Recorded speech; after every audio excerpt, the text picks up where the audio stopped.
Lebaran sebentar lagi. Beberapa hari lagi kita akan ditinggalkan oleh bulan Ramadan dan akan disambut oleh datangnya bulan suci. Bulan suci Idul Fitri. Insya Allah kalau sudah akhir-akhir Ramadan seperti ini, masjid-masjid akan ditinggalkan oleh penghuninya. Akan bertransformasi, berpindah ke pusat perbelanjaan. Itu artinya apa? Artinya THR telah nuzul. Oke. THR telah nuzul, telah diturunkan dari tempat yang tinggi kepada yang rendah. Nuzul itu artinya itu kan? Turun dari tempat yang tinggi ke rendah, dari bos ke anak buah. Kalau masjid sudah sepi, softnya sudah maju, berarti THR-nya telah nuzul, berpindah ke tempat yang lain. Masalah nominal THR itu macam-macam, tergantung dengan amal perbuatan masing-masing.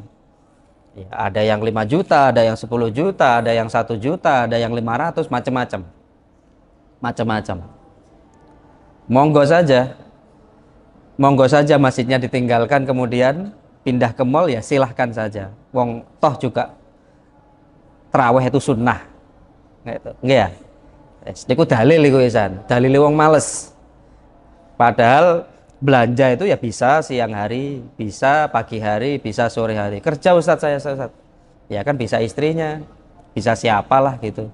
Nggak harus malam gitu. Tapi ya nggak apa-apa. Wong dalile sunnah. Tapi ada yang wajib yang harus diperhatikan. Apa itu? Bayar utang. Niki jamaah pemirsa sedaya, para jamaah mriki, para santri yang punya hutang, wabil khusus punya hutang ke personal, ke perorangan, bukan punya hutang ke bank atau ke lembaga atau apa, itu enggak lah. Ya itu tetap harus dibayar, tapi itu ya luwih nyantai lah. Yang urgent adalah bayar hutang ke personal, ke teman kita, ke tetangga kita, ke saudara kita. Bayar. Kalau THR sudah nuzul, maka nuzulkan THR kita itu kepada orang-orang yang telah kita hutangi. Turunkan. Karena apa? Yang punya kebutuhan kehidupan itu bukan hanya kita, mereka juga butuh. Raketang, napa raketang nih? Meskipun kita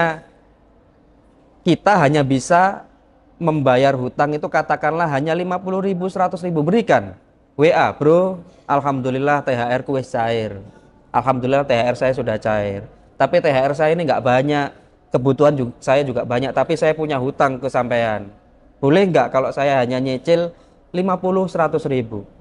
Pasti diterima, pasti diterima, pasti dihargai, dan mereka orang-orang yang menghutangi pasti seneng. Karena apa? Kita ada itikat baik. Jangan sampai mari ngoten THR sudah turun, sudah nuzul, blonjo ke mall story, alhamdulillah THR wis cair, isok blonjo. Sing mbok utangi iki ngenes, Bos. Nggih, ngenes, lihat status kita. Sedangkan orang yang menghutangi kita barangkali ya THR-nya belum cair. Atau ya masih kurang. Sedangkan dia menunggu pelunasan atau setidaknya pembayaran cicilan hutang dari kita. Bayar. Apalagi kita sudah mau masuk bulan yang fitri, yang suci. Jangan sampai nanti kita pas iring-iring unjung-unjung ketemu, bro, alhamdulillah salaman sepurane ya, minal aidin wal faizin. Wis hilang. Mari ngono utangnya gak dibahas. Wis kayak gak punya dosa. 0-0 ya. Iya 0-0 dosa yang lain, tapi masalah hutang ya gak 0-0, Bos. Gak ada istilah kemudian kalau Idul Fitri salaman, wis 0-0 ya, hutangnya 0-0 ya, ya nggak bisa. Hutang tetap hutang. Kalau masalah hadis sudah terlalu banyak bahwa Nabiullah Muhammad SAW tidak mau mensolati orang yang punya hutang. Bahkan orang yang jihad fisabilillah, orang yang perang di medan peperangan kemudian ia mati syahid, tidak akan masuk surga karena dia masih punya hutang. Sampai diulang 3 kali. Diulang 3 kali. Qutila fi sabilillah ash, qutila fi sabilillah asha, qutila fi sabilillah asha.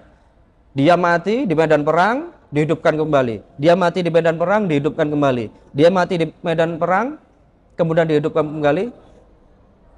Selama dia masih punya hutang semasa hidupnya, maka dia tidak akan masuk surga sebelum hutang itu dilunasi oleh ahli warisnya, oleh keluarganya. Bahkan jangankan nanti di akhirat, di alam kubur saja, di alam barzakh, itu orang-orang yang ketika semasa hidupnya masih punya hutang kemudian meninggal, maka tangannya akan terbelenggu di apa ini namanya? Apa ini di sini nih, leher ini. Di pundak, bukan pundak kan sini, di tengkuknya ya. Udah gini. Di dalam alam kubur itu. Ini hidup aja gini gak enak ya. Apalagi ketika mati sampai hutangnya lunas. Di alam kubur itu, di dalam kubur. Nih, tangannya begini sampai hutangnya lunas. Baru di alam kubur, belum di akhiratnya kelak. Kalau hutangnya belum dilunasi sampai yaumul qiyamah kelak, maka akan ada pertukaran amal. Exchange amal. Akan ada pertukaran amal. Belum juga dilunasi, maka kebaikan-kebaikan amal perbuatan orang yang hutang ini akan diberikan kepada yang menghutangi. Sampai habis, kebaikannya sudah habis, maka dosanya, dosa orang yang menghutangi ini akan ditimpakan kepada orang yang berhutang. Sama konsekuensinya dengan orang yang suka ghibah. Maka ayo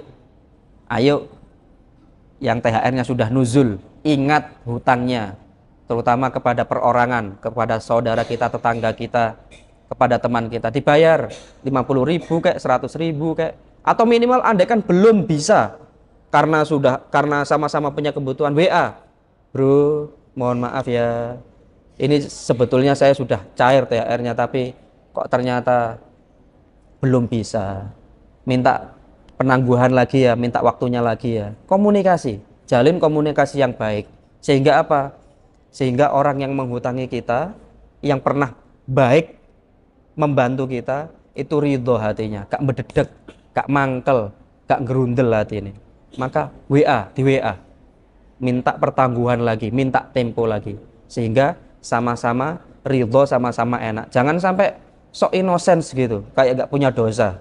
Wes yo, wes jarno ae lah, wes kayak gak punya tanggungan apa-apa. Naudzubillah, tsumma naudzubillah.